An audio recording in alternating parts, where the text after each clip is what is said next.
primeira coisa que eu quero salientar é que Adão, o primeiro homem, ele vai ser tentado nas 3 áreas. E se nós analisarmos as 3 áreas, vamos lá, apetite físico, ambição, alcance espiritual. Então nós temos 3 áreas. Qual é a primeira? Apetite físico, o que mais? Ambição e alcance espiritual. Podemos ver que o primeiro Adão, a Eva viu que o fruto era agradável e bom para se comer, para o paladar. Então preste bem atenção que quando Jesus Cristo tem fome, o texto é muito importante, porque alguns perguntam: pastor, o jejum de Jesus foi total ou foi parcial? Se vocês analisarem, Jesus era Deus, homem. Há muitas pessoas que querem negar. Eu vi um dia desse uma pessoa em um debate teológico dizendo que Jesus não tinha 2 naturezas, mas esse conflito não é de agora, já era antigo. E aí muitos dizem que Jesus não tinha 2 naturezas porque é impossível, ou é 100% água ou é 100% café, mas não pode ser 100% homem nem 100% Deus. É claro que lá em 1 Timóteo 3,16 diz que grande é o mistério da piedade, mas é importante analisar que se Jesus morresse só como homem, seria só uma morte de um mártir, era como um tiradentes, entendeu? Era. Então Jesus não podia morrer só como homem. E aí essa pessoa disse assim: me mostre um evangelista canônico dizendo que Jesus era 100% homem e 100% Deus. Eu mostro. A Bíblia diz em João 1,14: e o verbo se fez, e carne é o quê? Carne é homem, gente. É a matéria, é muita falta de Bíblia. E o verbo se fez carne. Aí tu quer ver se Jesus era Deus? Mateus 1,23. Mateus 1,23, olha o que o evangelista diz. Ele é o Emmanuel, que é o quê? É o Deus conosco. Ali ele está mostrando Jesus como homem. E no texto de João 1,14, Jesus era o quê? Deus, né? Era 2,14. 1 João 1,14, aliás, João 1,14, o verbo se fez, pronto, é o homem. E Mateus 1,23, Emmanuel, Deus. Então Jesus é o Deus, é chamado de teantrópico, é homem-deus. É assim, vocês entenderam? E só para vocês terem uma ideia, Jesus sabia que era Deus quando estava aqui na terra? Ele sabia. Quando a Bíblia diz lá em Filipenses 2, o qual tomou a forma de homem. Então Jesus era 100% homem e 100%. Agora entender isso, aí é que é mistério. E se vocês forem só com um negócio de debatezinho, vocês vão ficar doido e perder a salvação e se comprometer, porque vão dizer tanta lorota que de repente é tanta besteira. R.C. Sproul, ele diz no livro dele que na Idade Média tinha tantos padres que ficaram dizendo bobagem que muitos deles se entregaram à bebida, à cachaça e à prostituição. Então muito cuidado, querido, muito cuidado com esses debates, com esses negócios. Então nós vamos lá, nós estamos dizendo que Jesus, como um ser humano, ele vai ser tentado nas 3 áreas. Ele estava com fome? Estava. Mas como homem, Mateus 8, Jesus dormia, ele está no barco dormindo. Jesus tem fome, João 4. Jesus tem sede. Quem é que tem sede? É o homem ou é o Deus? É o homem. Então veja bem que quando nós lemos aqui, a Bíblia diz no capítulo 4 de Lucas que, vamos lá, o verso 1, olha aí, verso 1. E Jesus, cheio do Espírito Santo, voltou do Jordão e foi levado pelo Espírito para o deserto. Vai. E 40 dias foi tentado pelo diabo. Pronto, diz. Pode ir. E naqueles dias não comeu coisa alguma. Terminados os dias, sentiu fome. Pronto. Veja que o texto não diz, não comeu e nem bebeu. Como é que diz o texto só? Não comeu coisa alguma. Então, ele jejuou como homem, porque como Deus ele não precisava jejuar. Então, nenhum homem pode passar mais de 40 dias sem beber. Então, tudo leva a crer que aí o diabo só tenta Jesus na fome e não na sede. Compreenderam? Então, conclusivamente, como muitos autores falam, Jesus vai ser tentado na área da fome, ok? A fome. E a pessoa com fome da forma que ele estava, o diabo se aproximou e tenta Jesus no campo da fome. Veja que o primeiro homem no teste, ele não passou. Adão tinha possibilidade de resistir à tentação, mas Adão caiu no teste. Ele não foi aprovado. Novamente o diabo vem. Prestem bem atenção que o diabo, ele não brinca. Lá em Gênesis, ele tentou Adão e ele deixou de tentar o ser humano na terra. Veja como é que diz o último versículo dessa primeira parte, o finalzinho. Sim, para entrar na outra perícope.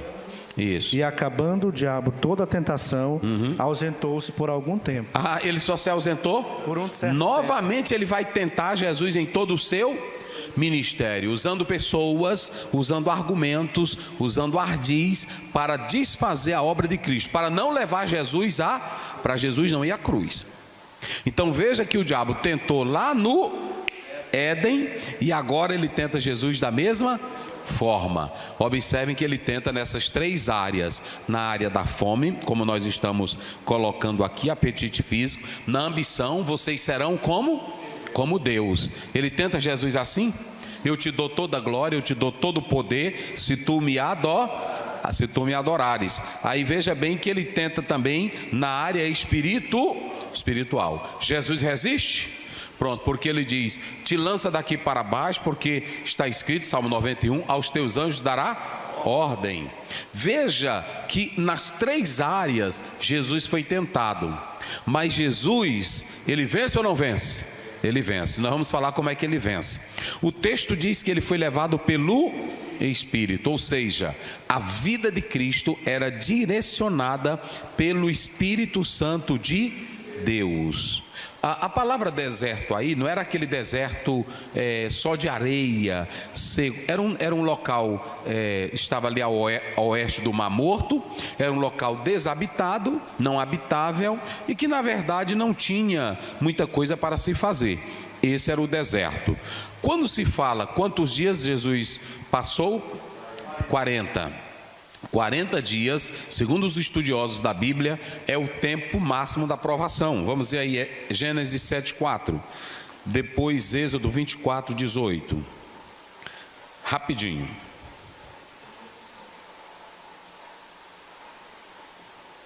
Gênesis 7:4, Êxodo 24:18. Gênesis 7:4.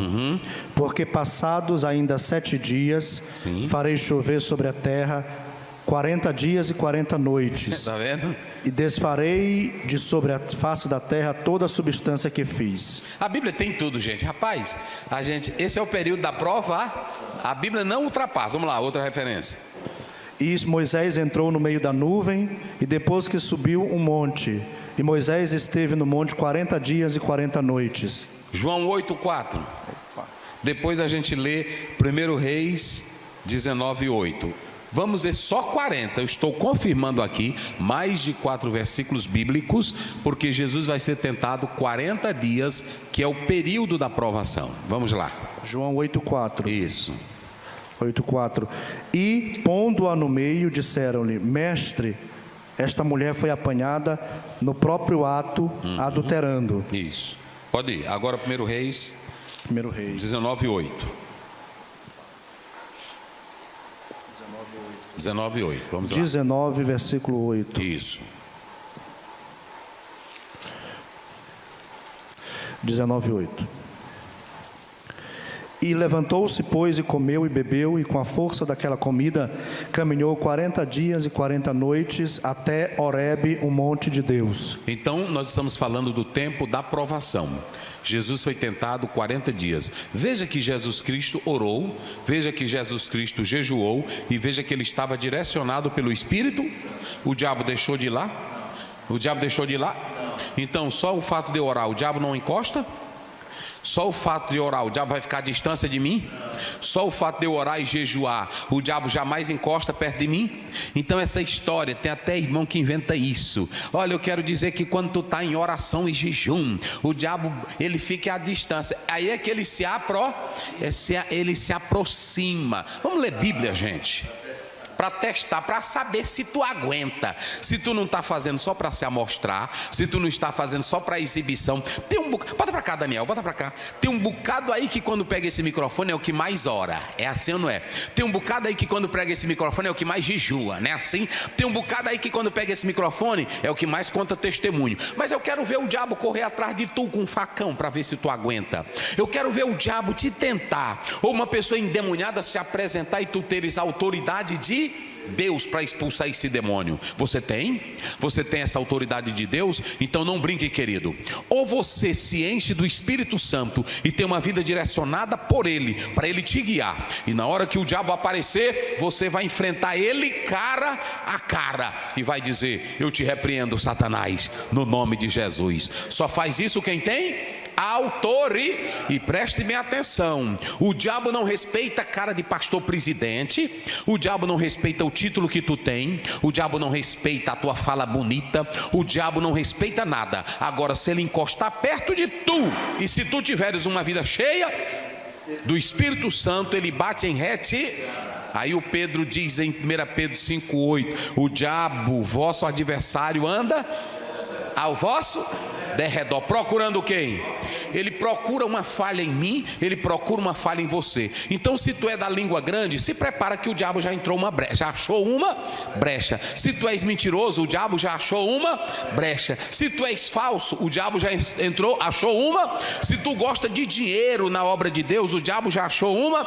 E se tu gosta de mulher, ele já achou uma. Gostar da tua não é pecado não, agora gostar da outra é que é antibíblico. Que aí talvez o irmão pode entender mal. Pastor, não posso gostar de mulher? Pode e deve. Pode e deve. Mas eu estou falando é da mulher dos outros. Jesus disse: se tu, está lá em Mateus 5, 28 em diante, se tu pensar em outra, tu já cometeu adultério. Então não é pecado você amar sua mulher, gostar dela, pensar nela, desejar ela. Agora, ouçam bem, queridos irmãos e queridas irmãs, nós estamos mostrando que Jesus passou quantos dias orando e jejuando? Vamos lá bem forte, quantos dias? 40. Ele passou 40 dias orando e o diabo deixou de ir lá? O diabo deixou de encostar? O diabo respeitou ele? Não.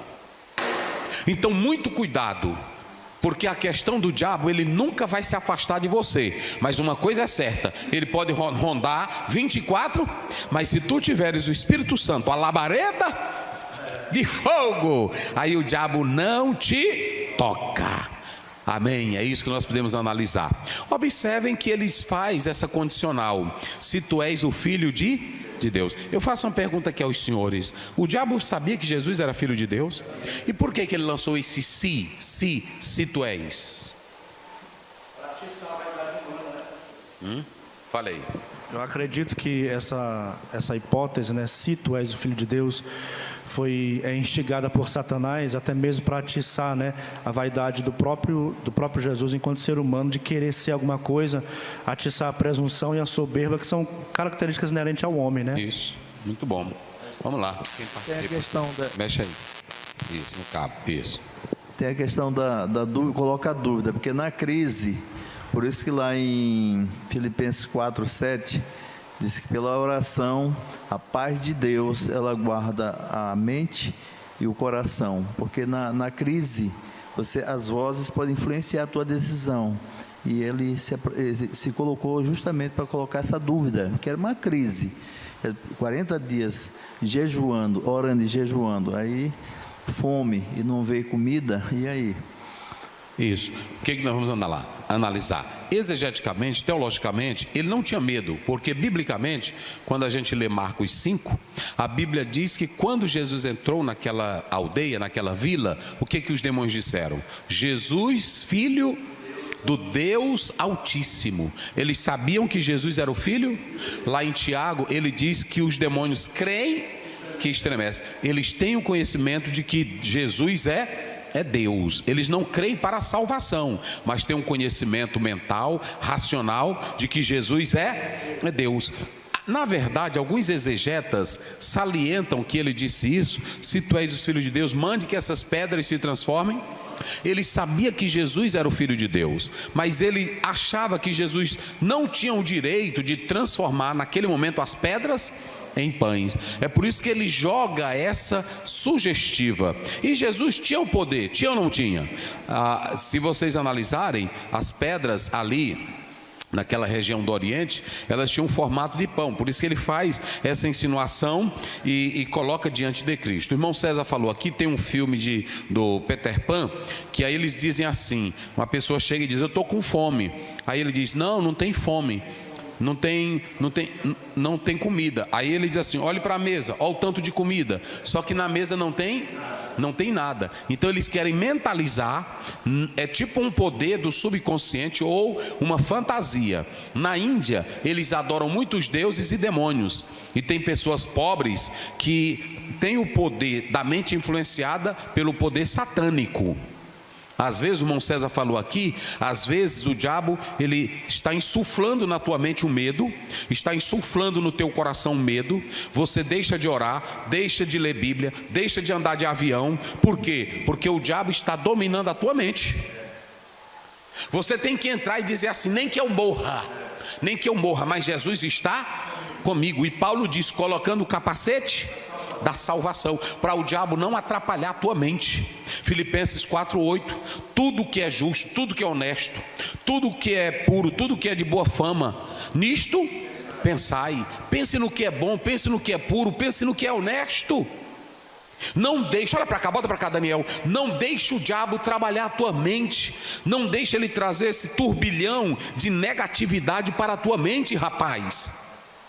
Você é servo de Deus. Se eu morrer, eu sou do Senhor. Se eu viver, eu sou do Senhor. Eu vou entrar nesse carro, e se eu morrer, eu vou para o céu. Eu vou entrar nesse avião, mas se eu morrer, eu vou para onde?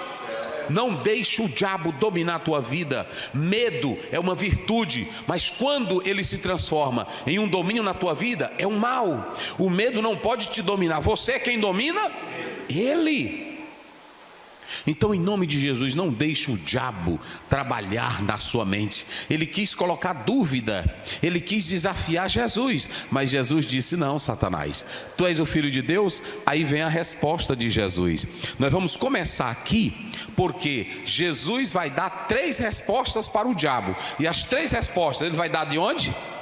Irmão, o que eu acho mais lindo é que Jesus não inventa nada, Jesus não cria nada novo, Jesus não busca uma novidade. Ele diz assim, já está escrito. Ou seja, a réplica de Jesus foi extraída de onde? Da própria palavra que já existia. E por que hoje nós queremos fazer um bocado de coisa fora da palavra?